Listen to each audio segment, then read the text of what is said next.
Hello, hello, guys. Thanks for tuning in. It is a Friday in May, and I just want to thank you guys for watching the show. If you haven't met me yet, my name is Danae Aballi, and I'm broadcasting here in Orange County, California, and you are watching the podcast called Best Places to Live.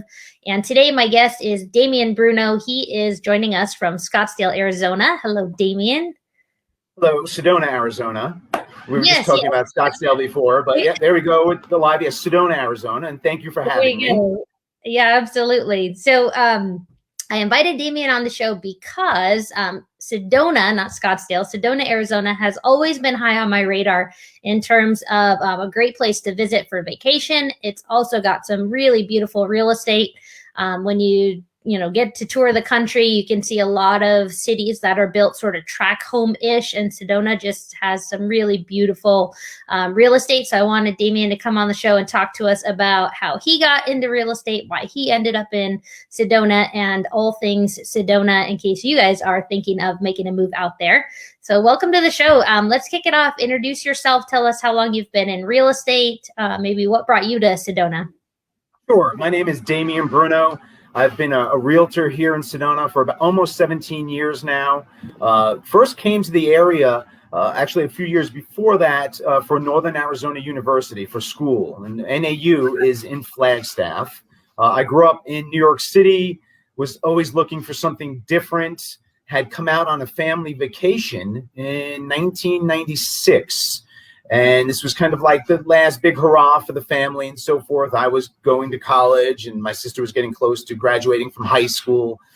So when I was out here, I found NAU in Flagstaff and decided this would be my vehicle for trying the area and getting to see if I liked it.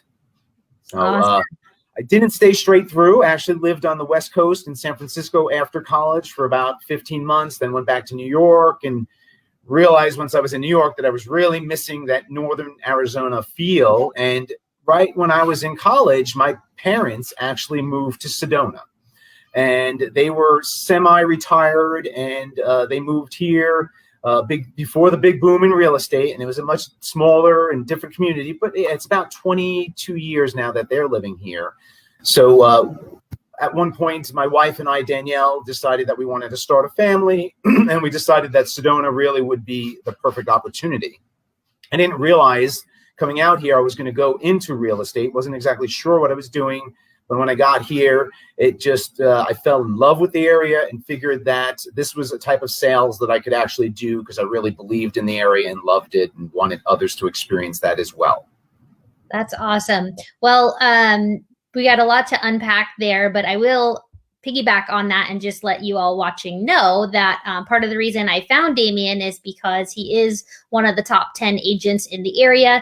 He's been consistently either in the top 10, top 20, but basically the top since the beginning or for a very long time. So happy to have your experience on the show. So you mentioned Flagstaff and sort of some other neighboring areas, and I mentioned Scottsdale. Tell us just a little bit about the area, like where exactly in Arizona is it? Like how big is the community? Just sort of the feel of how big it is.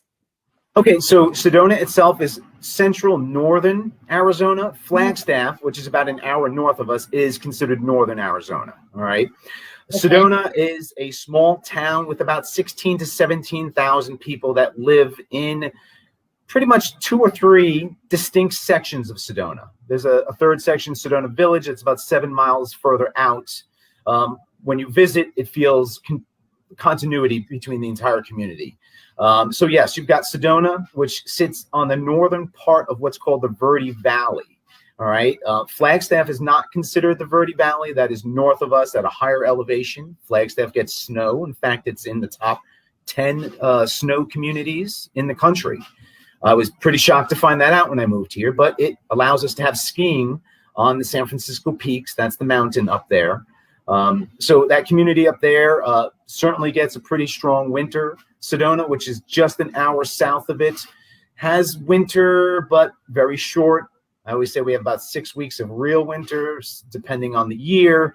One winter we'll get a snowstorm or two, and the next winter we won't get any snow. It all depends on the weather, and we're kind of on that cusp here that we can see, below freezing for a few weeks overnight. And if things are timed right, we can get a snowstorm. And the most I've ever seen here is about a 10-inch snowstorm in the 17 years that I'm living here. The thing about snow in Arizona, even when it happens, the sun comes out and it melts very quickly. It's not like living in the Northeast or in Michigan and so forth, where you're just cold for months at a time. So a little bit about the weather there. The community sits, like I said, in the Verde Valley. Another big highlight about the Verde Valley is the wine country. This is along what's called Page Springs Road. It's a $20 million plus industry now in the Verde Valley, and there's at least a dozen different wineries that have popped up over the years. Some of them have vineyards and locations in the town south of us called Cottonwood. Cottonwood is an older community. It's been here longer than Sedona, and it has what's called Old Town Cottonwood, and you have tasting rooms for the vineyards and has seen quite a bit of revitalization. There's a few other communities. Cottonwood is the largest, 25,000 people, probably 25,000. Sedona, the most well-known in the country because of the Red Rocks and so forth. Yeah. Yeah, that's actually what first brought me to Sedona was the Red Rocks, but now my next trip is going to be for the wine. Do you know what types of grapes grow well there, or what's the variety? It seems to be very similar to what you find north of San Francisco in the vineyards, in Northern California. So there's a variety of grapes. I think Syrah does very well in the area. Okay, awesome. Yeah, that's fun. So we mentioned the Red Rocks. Can you talk a little bit about just sort of the recreational things to do? We want to definitely dive into the real estate, but just want to paint the picture on Sedona because to me, it's a magical place. The hiking, the Red Rocks. And actually, when I was there, I did the Pink Jeep tour. I don't know if you've done that, but yeah. A lot of fun out there. So tell us about sort of the recreational stuff. Okay, Sedona is a retirement community, but an active retirement community. So you've got that portion, and then you have a lot of folks that own second homes here that come for nature, hiking. Mountain biking has exploded over the years. In the 17 years I'm here, it's doubled and tripled in size through that time. So mountain biking has become a big part of what goes on here in the community. Hiking has always been a major part of that, and there are over 100 different trails, several hundred miles of interlinked trails and so forth in Sedona. There's the Verde River and Oak Creek as well. So for water, we have the Verde River and Oak Creek. Verde River has kayaking. All right, you can do a little bit of kayaking on the Oak Creek, but the Verde River is where most of that takes place. There's a lot with the off-roads, all right? So you have the ATVs, the UTVs. You've got the Jeeps, like you mentioned, Pink Jeep, which is the largest Jeep company in town, but there's several others with different gimmicks in a sense. One is cowboy, one is more the corporate, which is Pink Jeep, and it appeals to different people, but they all go on the crazy rides around here. But a lot of locals do that as well. So yeah, it's geared towards the outdoors. I mentioned skiing north of us, so you have that option. When the winters are colder, we can go south to Scottsdale. We mentioned, all right, so Scottsdale is about an hour and a half south of us. It's much warmer. They have the tennis open. They have a lot of cultural events that take place. Spring training takes place there for baseball. So in the winter, if Sedona is too cold, and that's a little funny to say because a lot of people come to Sedona to be there in the winter from Canada or Michigan and Wisconsin and so forth. But for us locals, it gets colder. And then Scottsdale, it's short weather even in January. So you can go down there or go skiing, so we're kind of right in between those two zones, and it gives a lot of opportunity for outdoor sports. There's fishing in the area, hunting in the area. Yeah, I mean, it's got a big history, for people to visit. A lot of the reasons people come here are some of the Indian tribe, the Native American Indian tribe ruins in the area. We have something called Tuzigoot, and Northern Arizona has a lot of that. Yeah. So the last time I was there, I went through Flagstaff, and so actually went from Sedona to Flagstaff and then north all the way up to Lake Powell, and just unbelievable countryside and just a awesome road trip. If you guys are from California and you want to drive, that's the way I would go. Is definitely the longer route, but what a beautiful area to see. If you don't drive there like I did, what's the easiest way to get there? Would it be to fly into Scottsdale? Scottsdale has an airport. Absolutely. Most of the major airlines are going to be landing in Phoenix. Okay. So you're looking at about a just under 2-hour drive to the airport. Yeah. Flagstaff has an airport. American Airlines flies out of there. So a lot of times when I fly somewhere, you go up to Flag, you get on American Airlines, and it'll either take you to Dallas, Fort Worth, because that's their hub, and then you can go anywhere else nationally and internationally. So yeah, there are options. Flag in Scottsdale, but the main airport, international airport, is Sky Harbor in Phoenix. Sure. Okay, awesome. Yeah, it's actually it's not too far from Phoenix, but yet it's so far removed just from a nature standpoint. I feel like when you're there, you really feel like you're just totally away from the city. And I imagine with COVID and just more people want to get out there and kind of embrace nature and hike and all of that, I imagine you've seen a big increase in tourism, or maybe just visitors in general, and maybe even people canceling stuff from, trips to Mexico and kind of staying local as well. So are you seeing kind of more, I guess, visitors or activity there? Absolutely. Sedona has been growing in general, tourism-wise. I don't know a statistic, but a few percentage points a year. Its growth has continued over the last 20 years. So we've been seeing that. But it seems accelerated due to COVID, the lockdowns, the inability of people to go to Europe and elsewhere. So you've got people looking to travel. And of course, we're experiencing what a lot of these towns that are more remote or rural, you're getting visitors. So yeah, we're up to, I don't know, 5 million a year in visitors or something, where years back, 10, 12, it was 3 million. So it's been growing. March, April, May are the busiest months for tourism, and it's the most traffic we've ever seen locally. The police are having to do more about working with traffic and so forth than they have in the past. Wow. Yep. So that's kind of exciting. Lots of growth. Yep. Yeah. Well, so let's talk about the real estate. I will give you a couple statistics. So I'm in Orange County, California, but just for a comparison standpoint, we'll give you some numbers on the national level. National Association of Realtors tells us in March, the single family home price was $334,000. That's up 18% from the year before. And then National Association of Realtors further breaks it down by region. So they are telling us that the West region, which of course includes California, Arizona, and sort of the general left half of the United States, the median there was $493,000. That's up 16% from March last year. So how does that compare to your market? Are you sort of at the median price nationally, or below it, above it? What do your prices look like? Sedona's always been a little above the national median. That's been increasing over the years. We're now the second most expensive zip code in Arizona, behind a zip code that's Fountain Hills and Scottsdale. Our median price is $836,000 in Uptown and West Sedona currently. And the Sedona Village, which is that portion I mentioned earlier, that's about 7 miles removed, right?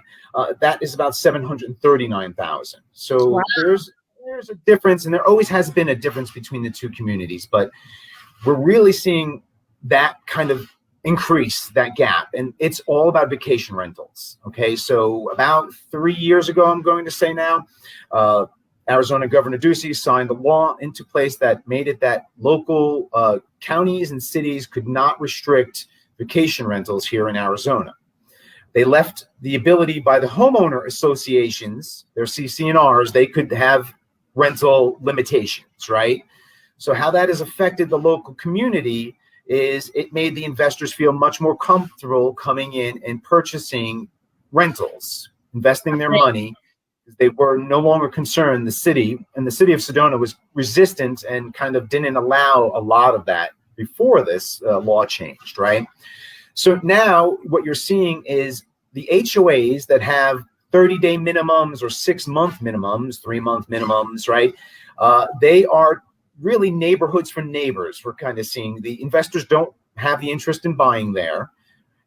And local people that are moving to be neighbors and locals and live here full time are looking for those communities that are not going to have constant changeover with vacation rentals. Yeah. They see those areas as just being higher use areas. Sure. Someone who's in a house is for the first time is watching the stars, more, is outdoors more, is playing a little louder music because they're on vacation. They're just, they're fully enjoying a property. When you live there, you don't do that 365 days of the year. So Right. it's right. So we've got these HOAs that allow the Airbnbs, and as those properties come on the market, they're selling to Airbnb investors, and they're going for more and more money based on the money that can be earned, as a business with the vacation rental. So it really has affected the community in ways that people weren't expecting, right? Positives and negatives, like any growth that takes place. And it does seem like the state and the counties and city are trying to, the pendulum swung the other way, right? It was real restrictive for vacation rentals. They made this law and it swung the other way, the pendulum. And now they're trying to make it so you can't just use these communities like hotels, right? So there's a balance that's trying to be struck, but it certainly has added to the amount of visitors here. So you used to have one retiree in a home. That home now goes up for sale. It converts into a place that can fit a dozen people when they're visiting.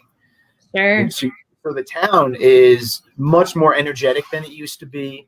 There's a big changeover with the amount of properties that sell here per year.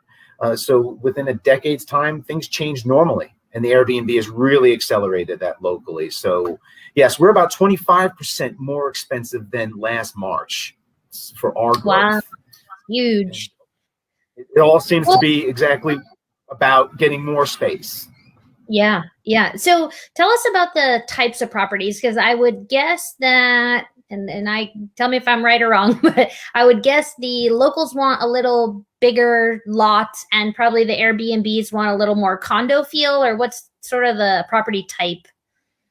Airbnbs don't really care. In fact, a lot of these, it's companies doing this too now, not just individuals investing their own nest egg into something, or, renting out their own property for little. There's big money in it, right? So it's gotten a little corporate, or at least, you'll find a company out of Oklahoma that comes in and buys 15 properties. Wow. So the more guests they can put into the house, that's what they're interested in. Okay. If you go on to Airbnb, via RBO, those sites, it seems expensive per night, but they're looking for weddings. They're looking for larger groups, families. 3 of them get together and come and utilize a house together, so it's not so expensive per person. But you would think maybe townhouses and condos, but that's not only what we're seeing. Okay. It's everything. Sedona has just become such a known quantity in the last few years that the vacation rentals here feel like, there's money to be made. Yeah. No, that's super interesting. That's why we have to have the local perspective. So tell me then, as far as you servicing your real estate clients, do you help with the whole package as far as like property management or maids or handymen, all that kind of thing? Because it has to be kind of hand in hand. Whole nother business, really. There's so much involved. It's a lot of what we see, actually. People think they're going to do this and it's going to be passive income. Yes. It's not, So a lot of people use management companies local, and we have 2 management companies that we have a relationship over the years, and we give both contacts to the people and say, you decide who you want to work with, right? But the management companies will charge 10, 20, 30%, depending on what they're doing for people. But I would say more times than not, because a lot of the people don't live locally that are owning these. They're in California, they're back east. They have a management company run all of that changeover with. And that, a little side note, it's actually become a difficult thing to find cleaning for the houses locally, because so much turnover is taking place that the local economy hasn't created more cleaner, like cleaning. And, eventually people are like, oh, you can make money with that, right? And it'll create that job. But there's been a little bit of like this, oh my goodness, I've had to delay listing properties because it takes us a week, 10 days to get someone in to clean them. Wow. And that's because they're so busy with the turnover. Yeah. Well, that's interesting too, because I know in some of these resort towns, there's not a lot of affordable housing for the local residents. So then if they're having to drive in from, Phoenix or Flagstaff or something like that, then maybe that's part of the challenge too, is they just, with that expensive real estate, they don't live there. Affordable housing has been a problem since Yeah. my parents moved here 22 years ago. You would Yeah. read about it in the local newspaper called the Red Rock News, right? Yeah. And we built more roads and we've done things, but it never keeps pace with what's going on here. And it seems to be common in state governments, right? So you have this big growth and it's delayed response to it, right? Yeah. So it's a big part of what we deal with. Interesting. Well, you did mention HOAs. Can you tell us a little bit about that? Is that most of the properties are within HOAs, not in HOAs? Are they HOAs with a lot of amenities, or what's that landscape look like? 60-40 HOAs, maybe 60% of the subdivisions have actual active HOAs, in the area. A lot of people moving here, especially in the past, we're moving to get away from that. Yeah. In recent years, we have more of a suburban element moving here, especially from California, and the HOAs are more predominant than they were in the 80s, But so 60-40, and now you're getting people who want the HOAs because they protect against vacation rentals. Then you want the people who want to invest in an area that isn't HOA because they're not in the way of getting in the way, right? So, that supply and demand is certainly reacting to this, and you're funneling your clients into what they're looking for, right? Some want neighborhoods and their 30-day minimums. The HOAs are very inexpensive here compared to many areas in the country: California, Southern California, the Bay Area. I live in the Village of Oak Creek Association in Sedona, and it's $180 per year. Now we have a clubhouse and tennis courts. There's a Oak Creek Country Club, which is a golf course. Their restrictions are about painting, and you can't have a tire fence in front of your house. So there's elements that keep it, but it's not as extreme as you would hear in certain stories. It's not $500 a month. There's a few of those in Sedona, but only a few percentage points of the total would be that high end. And some of them are the newer things that are being built, over the last few years. So you're seeing a little bit more expensive HOAs, but a lot of times the buyers come here and they're shocked at the low prices for the HOAs and low prices for property taxes. Those two usually are less than the national average. It's very few states that do better on either. Well, I've asked before about Arizona property tax, and I don't quite understand it because California, we're just 1% of the purchase price, and I believe Arizona is price per thousand, or it's kind of hard to calculate. But how do you kind of look at the property tax? Yeah, that's a difficult one to answer. But I've learned more over the years, and this is the answer. Okay, the county assesses the property. Okay, they have their own algorithm for assessing properties. Are you near water? Are you near national forest? There's variables, right? So it is a percent of the assessed value. Now, the assessed value is always behind the market value. Okay. Quite a bit, actually. In fact, we'll have people go into county records and say, the assessed value says $250,000, but it's asking $600,000. Very different the way that county assesses value. And then, yes, it's 1.5% of the assessed value or something like that. So it's a little convoluted, but most people are happy when they look at the actual number we give them for property taxes. Right on. Yeah, it's always interesting because I think when you have real estate that's moving so fast, the counties can't keep up, and they're not exactly running comps every 2 weeks like some of our active buyers or sellers are. So it's hard to. Yeah, no, different motivations. So I want to get to the part of the show where we ask about a specific piece of real estate. Tell me something fun, something that you can sell right here, right now. Maybe I'll buy it. Maybe an investment property, something you know of that would be interesting to us listeners. Sure. So being that we were just talking about vacation rentals, we'll talk about a vacation rental that my team has listed in what we call West Sedona. That's the main portion of town there, and it's 440 El Camino. All right. And this is a property that the owner purchased 3 years ago, came in and put $250,000 into the property, works with a management company here in town, and does vacation rentals with it. There was a casita that was expanded. You have about 3,500 square feet for the property. It can fit 18 guests. All Wow. right. So this is what people are looking for with vacation rentals, right? The more you can put in there. It's asking 1,250,000. All right. So it's a little bit higher than the median here, but a lot of that, of course, is the Airbnb. It comes in at about $356 per square foot, which is about $40 less than the median in Sedona. They're in the 388.90 range in West Sedona, Uptown Sedona. And of course, it really is a very quiet area that it's in. It's actually one of only a few. This is one of these transitional neighborhoods. There's still a lot of neighbors living in the area and so forth. They're oversized lots. This is over an acre. So you have the ability to expand amenities in the backyard. Currently has a hot tub and has bocce ball, actually. So it's that sort of, getaway sort of place. And they do a lot with weddings. A lot of people come to Sedona to get married. And thus there's large parties that come, right, and use the larger properties. So that would be the Airbnb property in town. The pro forma on it puts the ability for it to earn, depending on what the owner does and how they use it and what they rent and all these variables, but 150 to 180,000 a year in gross income.